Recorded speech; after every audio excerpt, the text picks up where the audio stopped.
Hello and welcome back to the official Scottish Rugby podcast. This week it's a Guinness PRO14 final review episode. We'll look back in depth at the match between Glasgow Warriors and Leinster Rugby. We'll also look at the match between Old Glory DC and Scotland Under-20 in Washington on Monday. Plus, we'll look over the Scotland Sevens results from the weekend. A wonderful setting. The first time rugby has come to Celtic Park. It has a very natural feel to it here. With 3 yards, it's a try!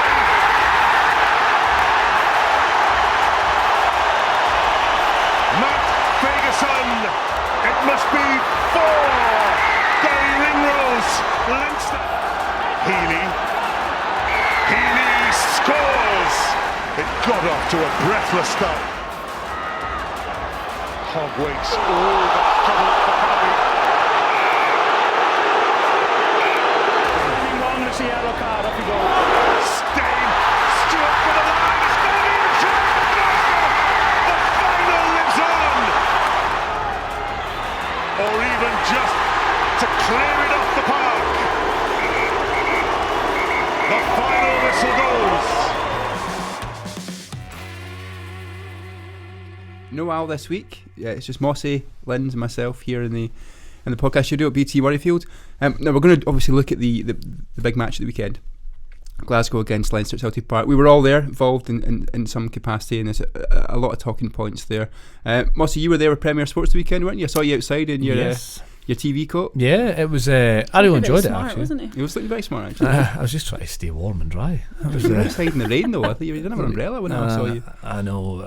I really enjoyed it. Like, obviously the result was frustrating, but as an event, I really quite enjoyed it. There was a big build up to the game, and the commentary position at Celtic Park was unbelievable. It was the main stand, the old stand. So it was it was kind of going back in time a wee bit, up a ladder at the back of the stand, out the roof, a hatch at the top of the roof, walked right along the roof and then right to the front of the stand, and then back down another hatch into the wee kind of bird's nest type thing. So there's 3 or 4 of us in there, and the view was just unbelievable. It was absolutely brilliant. So it was a thrill to be up there, and I thought Glasgow started well. And then, to be honest, I know we'll talk about more detail, but overall just too many mistakes. And I think the Glasgow guys are disappointed that on the biggest stage that they didn't play their best game. Part of that was weather, part of that was the pressure from Leinster, but too many mistakes was a bit frustrating, but we'll have a proper dig into it in a few minutes. Do you think those too many mistakes came from that they were actually trying to play rugby and they were trying to throw the ball about, whereas I felt Leinster were trying not to do that? Yeah, well, Leinster, it's funny, isn't it? Leinster do that when they're in control of the game. Like if they get ahead or they get control, they've got the ability to open up. We've seen that most of the season really, but when it's tight they just keep it really tight, and it's not great to watch, but it's still, you have to admire it in all honesty, because it's a hard thing to do, even down to 14 men in the last kind of 10-15 minutes where they kept the ball for like 28 phases, never went anywhere. If Glasgow had got a turnover, they would have walked a try in from 60 metres, because the Leinster guys were all in about a 10 metre circle.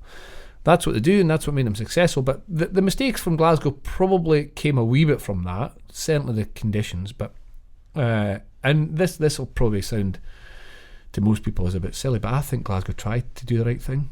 What's the point in changing your structure if that's what makes you successful, regardless of what the weather's like? If it's horrific weather, it's a monsoon and it's a blowing a gale, you adapt what you do, but you don't change your principles. And it was wet, understandably, but Glasgow win games in the way they play. They've got a style of rugby that suits them. If you throw that out the window completely because it's a wee bit wet and you're in a final, you're basically lying down. I think they had to do it right, but just do it a bit more accurately. And Lindsey, you were on duty as well at the weekend. What were you up to? Yeah, we were kind of working with the fan zone a little bit. Also tried to get all our fans up Celtic way when the teams arrived. That was good. Which was good. It was really good. I mean, thought the weather might dampen it a little bit, but no, everyone was out in force. There was quite a few Leinster flags as well, but the Leinster mascot was there, and he just kept took our mascot out. Bold, that one. I mean, he was like the one. But I turned around and they were just like almost like boxing. Yeah. Like, what's going on here? I don't know if our mascot was prepared for that though. Because I think because I did a wee bit just before the I kind of build up to the game just before that as well. Just before, when the Leinster bus arrived, and prior to that, we were waiting for the Leinster bus, and the referees and the assistant referees arrived, and the Leinster Lion, or Leo, or whatever, is it Leo the Leinster? Leo, I think it's Leo. Leo the Lion, yeah. He was chasing the referees and trying to bite them in the shoulder and everything with a big mask on. It was quite good value. But I reckon the feet on our mascot prevents him getting too active. So you guys were both involved at the game. We've kind of started talking and kind of digesting the game in a way, but I thought there's a number of key points to talk about. I think the big one for me, this was at Celtic Park, a football stadium, a different environment for both teams, even just the way that the whole place is set up, with regards to, you mentioned, Mossy, with the media and the commentary position, and hospitality suites, and the tunnel is very narrow compared to traditional rugby tunnels. Yeah, but it wasn't built for two rugby teams to come out at the same time. I can imagine that would be pretty tight, and but the atmosphere when it kicked off, it was unbelievable. It felt, there's so many Glasgow Warriors fans, and you look at where they've been in the past. Hughenden a few years ago, I think Hoggy's first game in 2011, it was just over 1,000 people there to have that crowd. But just your guys' thoughts on the atmosphere in Celtic Park as a venue. I thought it was brilliant that Glasgow, that's known to be a football city, turned out in absolute thousands to support the team. But I think it's important to mention that it wasn't just people from within Glasgow. Lots of people had travelled to Parkhead, and what an atmosphere from all the fans. The chanting, the singing, the flags were everywhere. It was brilliant. The noise was akin to international, really, wasn't it? Yeah. Certainly when it came out in the opening kind of 5-10 minutes of the game, it had an international feel completely about it, and it should. With you could feel the excitement in the stadium, I thought, and real buzz. I mean, there'll be teething problems, of course, and there'll be difficulties, and because it is configured differently, it is more difficult to get around. But in terms of delivering something 47,000 over 47,000 in a destination final, it's difficult because you don't know who the teams are going to be until 7 days before. So I say a disappointing result and frustrating result, but as an event, if you take I suppose the rugby away from it in some respects, I thought it was a good event, and I actually enjoyed it. And the guys I was with, Martin Williams and Eddie Butler, on commentary, and then Shane Williams and Stephen Ferris, Jim Hamilton, they all really enjoyed it as an event. I thought it was a really good day out. I think Jim had put out a tweet after the weekend saying Glasgow's definitely a rugby city now, along with a video and just the noise coming out of the ground and stuff. So it was good. It was a great atmosphere, and a great, as you said, an advert for rugby in Glasgow. And I think for those guys as well, there's a few players, Mossy, Lindsey, that have played in that game. The final a couple of years ago when they won it in Belfast at the Kingspan, there's different players involved, but a real young squad coming through Glasgow, and for them to actually play in an environment like that will only help them, and also not only that environment but a final environment as well will just be a good thing, won't it? Like losing finals is never nice. You do learn from it. It's something I often think about. You'd never want to lose a final, but are you better to get to a final and lose it than being beaten in the semi-final? You know what I mean? It's sometimes something like, I know the criticism thrown somebody like Jurgen Klopp is, he gets to finals but he doesn't win them. Well, at least he's getting to finals, and that gives you that opportunity to learn, especially when you're a younger player. You hope that all the players get the opportunity to do that again at some point. And the young players were really good. If you look at, ironically, but Kyle Stein and Scott Cummins, news coming out this morning, they've been added to the World Cup training squad. Those are the two that come to mind initially with their performances. Like Scott Cummins was outstanding. He was. Yeah, I think he was busy. He was everywhere. Brilliant. And Kyle made 3 or 4 line breaks in the opening 20 minutes. So there were some really good performances, but most of the better performances, really, I think, were a lot of the young players. Yeah. Matt Ferguson again had a Matt good again game. was good to try. I mean, it's just it's good to see that the young players, the players who can raise their game in the biggest stage, are quality players. And sometimes the association is, if you're a younger player, you would freeze in that environment, but certainly not on Saturday. Young players really delivered. Let's move on to some of the key points from the game. Obviously there was a number of incidents maybe happened during the game, and unfortunately Fraser Brown off quite a nasty injury. I didn't see the game live. I was kind of working away in the background, but I don't actually know what happened. Does anyone know kind of what happened there? I think he'd gone in and jackled over the ball, and somebody had come in at the side.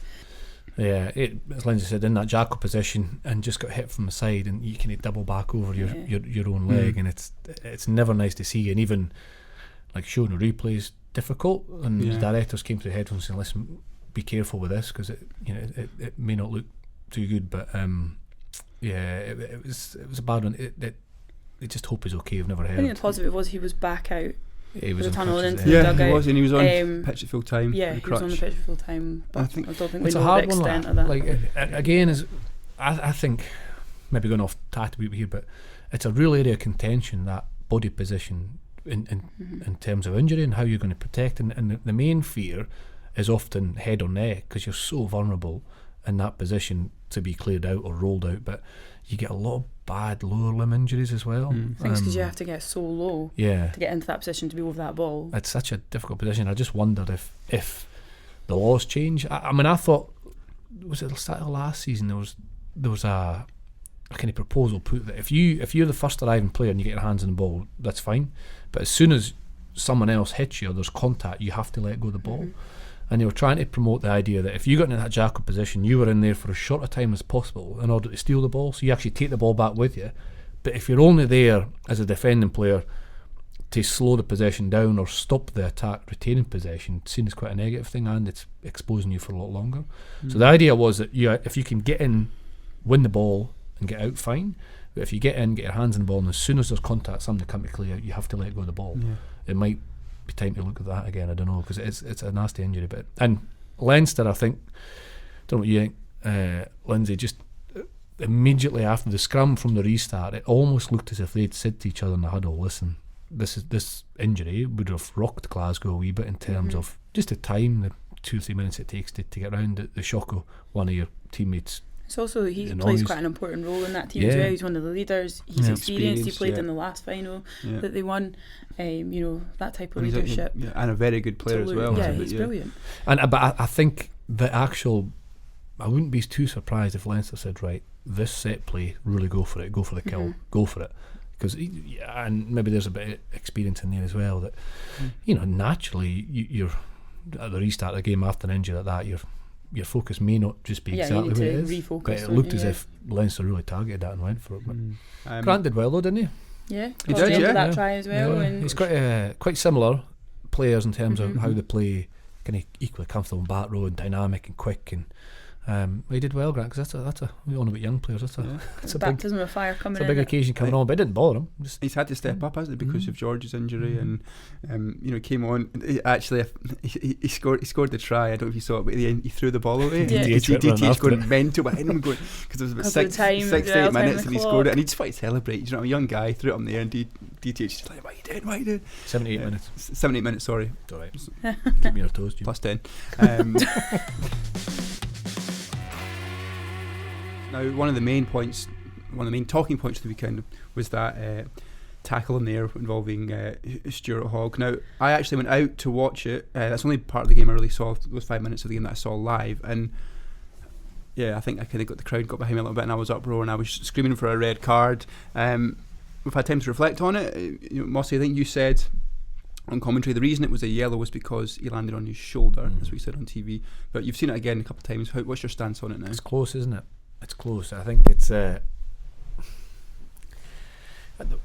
is really close. I think by the letter of the law, probably a yellow. Not because of anything that Rob Kearney done, but just because Hoggy manages to get his arm out and stop his head hitting the ground. But his head, to me, did hit the turf immediately after his shoulder or the top of his shoulder.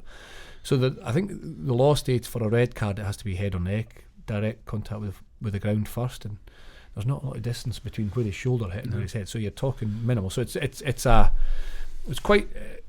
difficult to kind of be black or white with it. But if it had been red, we said in commentary and afterwards, we said, if it had been red, you could have totally understood it. You would have thought, I can see that. But because it was just shoulder, he landed in first. You're like, well, technically it's a yellow, but. Martin Williams said Rob Kearney's heart would be in his mouth, quite rightly. He didn't really make an attempt for the ball, and what they're trying to change with over the last couple of years is the player's behaviour. So in an ideal world, what if it had been a red card, in an ideal world you try to change your behaviour or to stop it being a red card. Rob Kearney should have realised 2 steps out, 3 steps out, that he ain't getting there. It's not a genuine contest for the ball, so pull out. So therefore you don't put yourself in a situation where you're going to be exposed. So that's what I try to change, and by it being a yellow, I think it'd been an understandable red card. No, so you mentioned the laws that are so it's law. Don't tell 10. me you've got it written Jamie's down. Grace I have, yeah. homework out. I've spoken to I've been with the legal team this morning. It's law 10.4, challenging players in the air. So for a penalty only, it's a fair challenge with wrong timing, no pulling down. Yeah, you have to go for the ball. A genuine attempt to go for the ball. Yeah. Yellow card, it's not a fair challenge. There is no contest and the player is pulled down, landing on his back or side. For a red card, it's not a fair challenge with no contest, whilst being a reckless or deliberate foul play action and the player lands in a dangerous position. Now, That could be red, that, isn't it? so you can see why there's an argument for both there. By the letter of the law, there's an argument for both there. But then also, when you listen to Nigel Owens, he gives him a card and he says it was a timing issue. So if it's a timing issue, penalty only with wrong timing. But I know, but it wasn't. he's- It was a he's timing issue in summary, but he wasn't in a realistic no, position to and go the for way the that ball. Hoggy landed as well, and Hoggy'd won the space. Hoggy'd won the air. He was in right space. So if you make contact with him, you're basically leaving it to chance where Hoggy lands. yeah. And it was a real kind of fine line between it. But you could see when he got up, he was struggling, yeah. struggling. He was struggling. So and What do Hugh you Jones think, come on from. What do Red? you think, Lynch? You saw it I live? do actually think it was a yellow. Mhm. I think at first I did, you react with the crowd and everything else, and then once I watched the replays on the big screen, I think probably yellow was the right decision.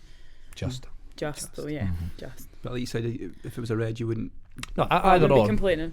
I mean, yeah, if it was a yellow, you're looking at, you could see why, because they didn't land at his head or neck. But then you're thinking, was it reckless? Did his head hit the ground? Yes, but it was after his shoulder, so probably just about right, but not good for the message that we're trying to change behaviour, or the chasing player, protecting the player in the air. Yeah. What more would he have had to have done to make it a red card? Well, that's the problem. The actions of Rob Carney, or the player who makes a challenge, it's not determined by that. It's determined by the kind of outcome of where he lands. So it's the fact. So- on your point, then, the fact that Hoggy's put his hand down to protect his fall, he's actually saved Pretty Rob much. Carney a red card, Pretty which much. is I think which is so. a bit bizarre, really, isn't it? But that's where we're trying to get to, like, change the behaviour. So if there isn't an opportunity to get it, just don't even go and contest. But if you're I think you can tell. I mean, it's a split second, but I think you know. And sometimes it's desperation. It's no malice. Desperation. You're chasing the ball. You're in the last 50 minutes of the final. You're trying to get that ball back. You'll take a risk. You'll throw yourself at it.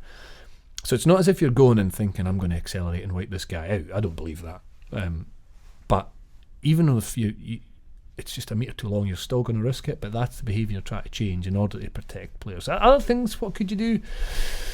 You could. One other suggestion that was probably wouldn't work, but was mooted a few years ago, was allow the catching player to mark the ball anywhere in the field.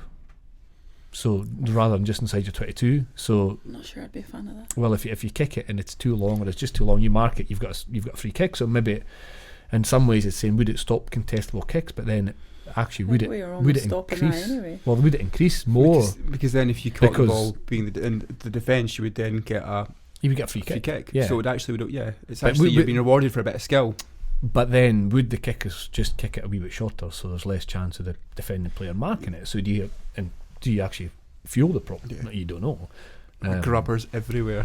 Well, grubbers, yeah. Scott Johnson's one that they talked about. That's I think it's a really good idea that World Rugby is talking about, is the 50-20, where All to right. try and load the backfield as well. So if you kick the ball from inside your own halfway, from your own side of halfway, and bounce it into the 22, you would get the throw into the line out. And an ideal, so like the 40-20 in rugby league. Yeah. So the idea that the defending team would have to load the backfield with more than one player, therefore taking Create a one or space two somewhere players else. out the front line, and you're looking at those kind of long kicks rather than the high kicks. So something like that might work. Who knows? It's Interesting. the beauty of rugby is always evolving, isn't it? And just on Hoggy, you guys have worked with him at Glasgow for a number of years. Mossy, what was your first impression of Hoggy when he came through at Glasgow? What was your first meeting like? Do you remember it, or? It wasn't at Glasgow. I knew him before that. Yeah, he was a Borders College student, and a rugby course at the Borders College, and Richie Gray from Gala now coaches. Well, he did coach forwards coach or contact coach with Scotland now at Montpellier with Verne. Richie was an old teammate of mine and a good mate, and he says, listen, he took the course. He said, would you come down and do a session with the Borders College guys? I said, of course we did in Gala. So I turned up and he says, like, it was actually Ellison Rugby Club. So I took a session. He says, keep your eye on this one. He's a live wire. It was Hoggy, stick thin. He must have been 16-year-old. And Robin Hislop, who I actually ended up playing with Edinburgh with. So the pair of them are in it. Bruce Dickey as well was there, who played at Glasgow for a couple of years. He was pro at Glasgow Academy for a couple of years. And Hoggy was just phenomenal. Like, so I joined in playing touch, current international, maybe about 2009, something like that. And I couldn't get near him. He was dancing around me, and I was getting angrier and angrier. And then this wee voice said, hey, you got a kicking comp? I was like, all right then. Aye. How did that pan out? I think he beat me. I think. Did you let him? No. I was trying my best. But complete and utter star, like, brilliant. Could you tell there and then that he was going absolutely. to be? His older brother was trained with us at Edinburgh as well. Was in the academy Is and that trained with us at Edinburgh. And I knew his dad for refereeing. John Hogg is the referee at the Border 7 circuit when I played at Gala, so I kind of knew of him. But the first time I properly met him was at the session I was asked to do, and he was just brilliant, absolutely brilliant, streets ahead. And he was like stick thin, but he was moving like a proper international evasive player. It was brilliant, so there was no surprise at all that when he came in, he was hit the ground running. And Lindsey, you've your role at Glasgow Warriors, where you've got a lot of roles around bringing kids interaction with the players and around that kind of fan experience. How valuable is it? Okay, he's left Glasgow now, but having a player like Hoggy for the fans and the kids that you are to see someone like that. It's absolutely brilliant because when he came back injured off the last Lions tour, he obviously wasn't training. He was on a bit of a break, but we had our summer camps up in Aberdeen, and he came up with us, and he stood for absolutely hours, like signing autographs, taking selfies, and like people were coming back. They'd been in the queue, they came back again, and felt like we were there for about 2 hours, and just did it without a complaint.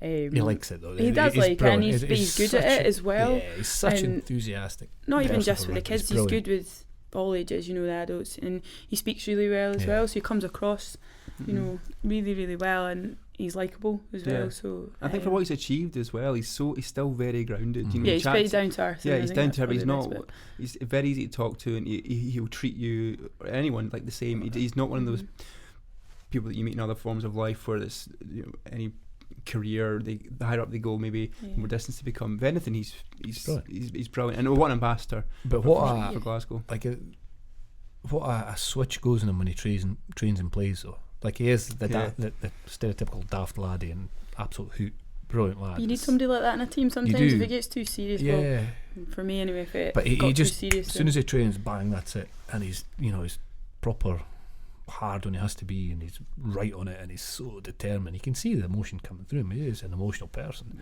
but that's an even better quality, the fact that as soon as you need to, he just switches onto this completely and utter competitive animal that's going to do everything possible to be better than what's opposite him.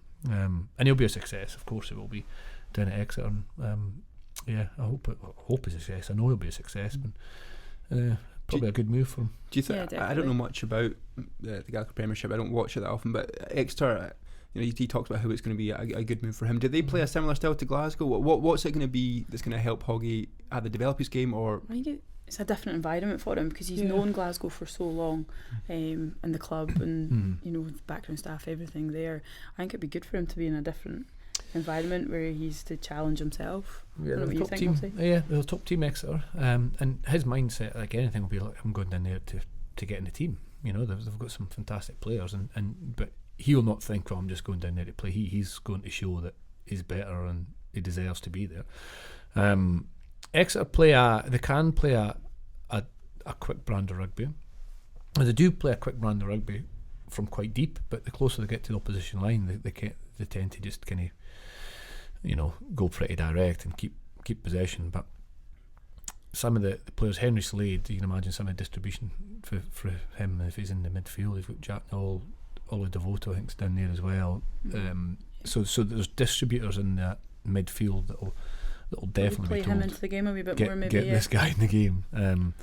And I believe it's quite a similar club to Glasgow in terms of how it's run and the family aspect of Culture, it. And right. I think that's culture of important it. to him, that family aspect. It is important to him. So I think it'll be really challenging in some ways, but really quite similar in others. So the climate's quite nice in that way as well. So Obviously, his sun cream packed. Get his sun hat. He Getting gets very freckly in the heat, so there'll be a lot of freckles there. Best luck, Hoggy. So he'll probably be heading down. It won't be. I think it's the next couple of weeks. I think because he'll be going to Scotland camp, and then he won't play for Exeter until maybe European matches in December, will he? So hopefully. But best luck, Hoggy. But we'll see you in Scotland camp for the next month. Okay, so let's move away from the Guinness PRO14 now. There was some other rugby happening at the weekend. Old Glory DC against Scotland U20s and took place yesterday, Memorial Day in Washington. It was a 70 points to 7 victory for the under-20s. And guys, just a chance for Scotland to get a hit out against a new and emerging team. Yeah, I suppose it's a good opportunity for them. They've travelled, get that travel out their legs. Trying to regroup, I suppose, a wee bit. Scoreline. Pretty big, yeah. So maybe need to do a wee bit more in the training field just to prepare for the next couple of fixtures coming up. Yeah, so I think, as you say, Lindsay, there's a lot of positives in that. The fact that the under-20s, I don't think had really been together en masse until they flew out last Thursday, I think it was, last Thursday or Friday. And I say together en masse, and because of the exiles, the players who are playing down south or over in France, with Ian Johnson's in France. So the home base guys had done a lot of stuff together, but they haven't had the whole squad together. So going out, breaking up the journey to Argentina in some ways, and getting a solid 5 days training in there with a training hit out against Old Glory would be good. I don't think they've probably got as much at the game as they'd hoped with such a big scoreline, but it'll mean that they'll have an idea, some certainly game time, because a lot of these players won't have played since March, maybe April. That's a long time not to play a game. Some of the guys, if you think, they hadn't been involved in BT Premierships or Cups, or there might be some of them not played for a long time. So getting a hit out would be fine, but I'm sure they'll face stronger opposition. Old Glory are just brand new. Was it their second game? I think, certainly I think their second weekend of fixtures or whatever. And they're still finding their feet and still getting a taste of it. So good for both parties, but Scotland under 20s play South Africa first up, so that'll definitely be harder. So they're South Africa on the 4th of June, New Zealand on the 8th of June, and Georgia on the 12th of June. So 3 games in a short space of time. Pretty tough going, and then it's split between 1 to 4, 5 to 8, 9 to 12 for the remaining 2 fixtures. But that's a tough group for the 20s. Well, best luck to the 20s when they get going in the World Championship. And if you want to catch that game, Old Glory DC against Scotland U20s, you'll be able to find the full game on Next Level Rugby on YouTube. Scotland Sevens were also involved in action the weekend. Not the best weekend for them in London, but one point of note, Jimmy Farndale got his 100th try for Scotland, so well done, Jimmy Farndale. That's a brilliant achievement. Did anyone see the Sevens? I kind of glanced over it over the weekend, but some of the results came in. So they were runners-up in the Challenge Trophy, but they defeated by Kenya and Wales and Samoa in the final, but a tough weekend for them, I think. It's been a bit of a mixed bag of a season for them, hasn't it? It's difficult, the game. I didn't see it. I've seen the results and caught up with some of the progress, but they lost 21-7 in opening game to New Zealand. And then the England one, they lost 24-21, and it was a try for England in red time, wasn't it? It was just after the clock had gone red. So those are the bits that basically your tournament hinge on.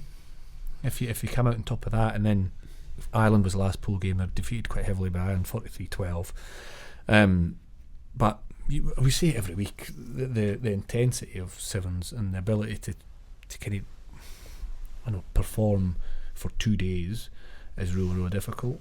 And then big swings of momentum. If you lose a game in red time against the hosts, forces you down one path, really. If you win that, maybe it's going to be different. But mixed bag. Better on day 2 than day 1. And there's another tough group next week in Paris, isn't there? Yeah, so I think we're in a pool with New Zealand, France and Japan. So that's the final leg of the series as well. Yeah, that'll be the last one. Yeah. They always get the hosts, don't they? Yeah, seem to. I think you'd want to avoid the host. If you think, or would you play them first up and just get out of the way? Like if you can keep out their group, I don't know. I just think when I don't know, because over the season we've been a wee bit slow to start, so maybe we don't want them up first. Maybe we want them second or third. I suppose it depends where you are location wise, doesn't it? So, and also I think maybe good to mention that was Scott Forrest's first tournament. Yeah, it was. Since John Dale's moved to Glasgow. Yeah, saw John with Glasgow on Saturday. And just on that note about John Dale moving to Glasgow, what's the thinking behind doing it now and not doing it at the end of the season? Is there no real change to the Sevens or Glasgow bringing in John? I mean, is he going to... I think it's so you can get that transition in, and it's a bit more seamless. So you get an opportunity to work with the current coaches while they're there and still in the kind of season, I suppose. Rather than wait you till can have meetings and you can plan things, but until you see maybe how the team works and the dynamics of it, I'm not sure. Also, planning for the forthcoming season doesn't wait until a final is finished. Yeah, you know, it's not well as if it's not like a player in some ways where you get your holidays and that's it. Like in a weekly context, on the Friday, say the Friday afternoon of game day, say you're playing Leinster on the Friday night, the coaches will be looking ahead to Ulster the next game week on the game. So like player schedules will come out the Thursday of the week before. You're working a week ahead. Yeah. So at the end of the season, you're almost starting to work, not a season ahead, but 2 or 3 months ahead. So John will be a big part of that. Yeah. What's going to happen next year will have been done already. Pre-season up first though. Good opportunity to lay some foundations. Must be a fan of pre-season. I loved it. I did actually. I quite enjoyed it. I mean, at the time, I don't think I did. I know. I liked it. I just liked the fact that you're working hard, and although it is hard, your body's getting rested from being smashed around every weekend. You play a lot of games, a lot of conditioning games, don't you? And you know you are working hard, but your body's getting the recovery from the physical battering it takes week in week out in the season. But it is. It's no easy, but it's enjoyable. And I think the harder you work, the more you get out of stuff, don't you? Yeah, like you enjoy it more because you do. It's miserable more at the time, yeah. But once you've done it, you appreciate how hard you've worked, and there's a good wee spirit built up across the squad, isn't it? You're usually in wee groups or wee teams, and everything's competitive, and you'll have a wee, kind of maybe 3 or 4 different teams, and you'll have barbecues together and invite the other team, and you'll have games together. There's no pressure. It's great. That's great. No pressure, and it's all done deliberately to breed competition, and at the same time kind of build the bonds that you'll need to get you through the season. Maybe we should have a podcast pre-season plan. How do you feel about that, Jimmy? Actually, I went to the gym yesterday. Did you? Yeah, did some squats. What? That it? And then did you leave? Not just squats. Like I didn't just walk in, squat, and then leave. No, I'm just trying some stuff. Trying to you got a plan, or are you just in making it up yourself? I've got a plan. Yeah. Are you sore today? No, not if he's really. pausing to answer, that's a no. Exactly. Nah. Didn't know. Did you just do it with a bar? I think I'll be sore. I think I'll be sore tomorrow. You doing speed work tomorrow? I'll see how I feel. Then rugby on Thursday. I might lift some tin. I'll see how I feel. Shift some timber. But no, pre-season's not for me. But Tartan Touch, play Tartan Touch. That's my pre-season. Some other news around Scottish rugby. Scott Cummings and Kilstain have been called up to the World Cup training squad. Obviously being rewarded for a great season. But you mentioned it, Moss, but Scott was very, very good at the weekend, wasn't he? Really good. Contender for man of the match, absolutely. It's dynamism and pace onto the ball. And he was just basically, an old coach would say, running for real. Like when he was accelerating onto he those carried paths, hard, he and really did, didn't he? Strong on the ball. And yeah, no, delighted for him. Really good opportunity, and Kyle's had a tremendous season as well. And asked a lot of different questions. Play sevens, obviously, and then play in the wing, play in the centre, and some of his defensive reads in the midfield. 13 we always say is the hardest position to defend because you've got so many options to defend in that channel and so little time to do it. But over the last couple of weeks, some of his decision-making defence has been absolutely brilliant, almost like a seasoned veteran, really. And his impact with the ball in hand as well. He's broken the line. Gregor, I think, said he's seen mainly as a winger who can cover centre, I think, in the squad, but obviously has the versatility to do both. And we'll touch on it, I'm sure, in a few weeks' time when look more in depth at the squad, the training squad, but then when Gregor has to narrow that squad down to What do we narrow it down 31, to? I think it was from 42 to 31. Well, that was I think, which is, when you look at the squad he's got, that's going to be Bit of a headache. one heck of a task to do that, but a great discussion point that we'll pick up in the next few weeks. But yeah, best of luck to Kyle and Scott when they join the Scotland squad next month. Now, before we finish, I just want to ask one more question, because it's the end of the season. It's been a long season with international rugby and club rugby. If we just look at Scottish-based players, if we just look at Scottish players, who's been your standout players? Oh, you can't just hit us with I that. can. Jamie, I can. Jeez. So, I think Jamie Ritchie from Edinburgh put his hand up during Six Nations this year. I think he worked incredibly hard. Produced a lot of good kind of Mossy, turnover ball. Do you want me to keep going, Mossy? Do you think? Maybe for about 3.5 hours. So decipher Ritchie- that McAnally question. as well, actually. I agree. Jamie Ritchie, he's a good Six Nations. He was very good. That's very good. He was very good in the Six Nations. We talked about him a lot throughout the episodes, but yeah, he had a very good season, and Rambo as well. I think Kyle Stein kind of late on for Glasgow. Came in put his early at the hand sevens, up. started off with the sevens, and just Yeah. kind of made his mark from there. So He's done well to be selected now for George World Cup Horn squad. as well. Was that a good There's loads. season? Adam Adam. coming in. Bill Matt has influenced Darcy Graham at Edinburgh. Jacques van der Vaart had a really strong season. Guys like Toulouse and Gilchrist there, and I mean, there's so many when you look through. Like what We got Todd what was your Gordon from question? Glasgow as Who was well. the best? Just Or who had the best which season? player do you think has been like player of the season or standout season? From the whole of Scottish rugby. Yeah, Oh wow. Who's yours? don't know anything about it. I'd say Lana Skeldon from the women's team. Mm-hmm. Yeah, Lana was really good. And from the men's team, I don't know, maybe Finn. Stuart McAnally's Sure, McAnally's incredible, isn't Can he? you have a Like, back and a forward? yeah, Go Finn and McAnally. then. This is loose. This is not. Is this going in?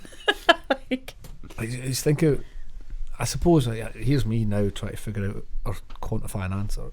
If to be the kind of standout season, I think you need consistency, because I think all our players are able to be brilliant, in any given moment, or just pick up ridiculous bits of skill or have amazing wonder games. But to be the best, I think you have to do it, or to be the best voted as having the best season. I think the more you do that and the more consistently do that, kind of determines the best players. And I think it's probably for 2 seasons, Stuart McAnally's level of consistency, and not only his try score, not only his wonder breaks. I mean, he scored for halfway against England, scored for halfway against Toulon, but some of his contacts in defence, like he defends off a tail line out and he smashes guys low and he gets over the ball. And 2 years, I think he's just been an absolute rock really for Edinburgh.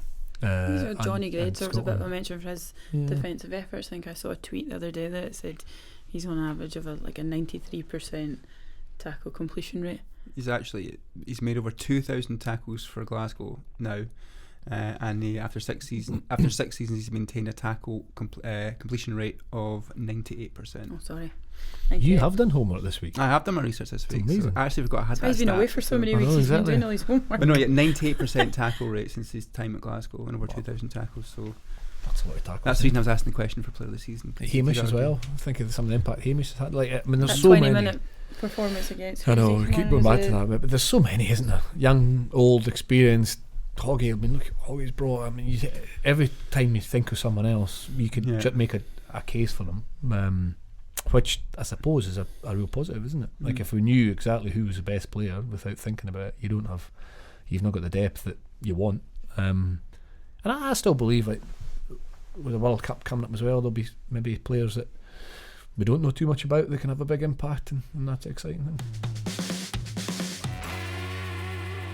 So one other thing from Lindsay's got a request. Yeah, Lindsay's got a point. Which is actually this adds into our one more thing. So Lindsay, fire ahead. I think this is the last time we had a one more thing was about 12 weeks ago, but we'll go for That was it. great. So on Saturday I noticed that the Leinster winger James Lowe, he kept standing off the park Yeah. to then run on. So are you allowed, can you start off the field and come on to make your run, or do you have to be on the field? I think you can. Because somebody asked me this and I was like, oh, Yeah. I don't know. You can, as long as like if the ball, say, was kicked, say it was a crossfield kick, and it crossed the plane of touch, and you were started in touch or off the field, you couldn't then play it, I don't think. But I think if you're just there, just hiding, and then just appear at the end of the line, I think it's fine. I did notice that for looking down, actually, because I said in commentary at one point, I says, you know, the Leinster guys are all within, you know, a few metres really, and Mark Milne says no, James was hiding, he's below us. It was up, yeah. And Larmour did it a couple of times, Ringrose did it. I noticed Kearney did it as well. They do cross kick a lot, but it's I think he can start off the field, but it's quite obvious though, in terms of you're not going to pass it to them because it's so far away, so it's going to be a cross kick. But that's where the kind of scanning has to come up, and I suppose if people are going to start off the field, then your water carriers and your, because it just looks so busy down at that point. Well, that's the thing. How did you know? Cameras and everything, ball boys, and it's got to keep your wits about you. But the cross kicks it's getting a bit of a renaissance now. I mean, England used to do it a lot back in 2003, 14. Balshaw, and they used to start off the pitch. Dan Luger used to stand. with his hand up off the pitch. I don't think he can start off the pitch if it's kicked to you though. I think when the kick's made, you'd have to be on the pitch. Field. Okay. I mean, I'm not going to try I don't it know. anytime soon. Well, Jamie, you done research and you had reference to law in your notes. Surely you've done enough. I will go away and I will research it and come back to you next week. I know it changed regarding trying to keep the ball in play. So if you, so you can imagine a kick's going out and you want to keep it in play, and you jump from in the field of play, bash the ball back in. Up until a couple of years ago, that would have been ball out, but they wanted to reward positive behaviour and wonderful pieces of skill. So if you start in the field of play and bash it in, although the ball's crossed the play and touch, that would be play on. But if you started out the field of play and hit it back in, that would have been out. So I think you can just in open play, but if you kicked it, I think you'd have to be on the field when the ball hit the kicker's foot. But Jamie's frantically scurrying away. I'm going through. My sources have nothing at the moment, but I will do my best to. Maybe there'll be a wee edit. And it's harder to do, I suppose, advertising hoardings and boards and stuff. You can do it, but you're right with water carriers and medics and touch judges and assistant referees. It is get a bit kind of congested down there. You could hide. It used to be the old bend down and tie your lace trick as well, wasn't it? Who was it that did that when I was tired? Who's it that did that this year? That was Edinburgh did it, didn't they? Attacked a line out and then bent down and who was it? It was Luke Hamilton, I think. Was it Luke Hamilton? Yeah, I think it was. To tie the lace. Yeah, that's right. And spring back down the short to get an edge. Yeah. I know, but well, maybe some of the listeners could.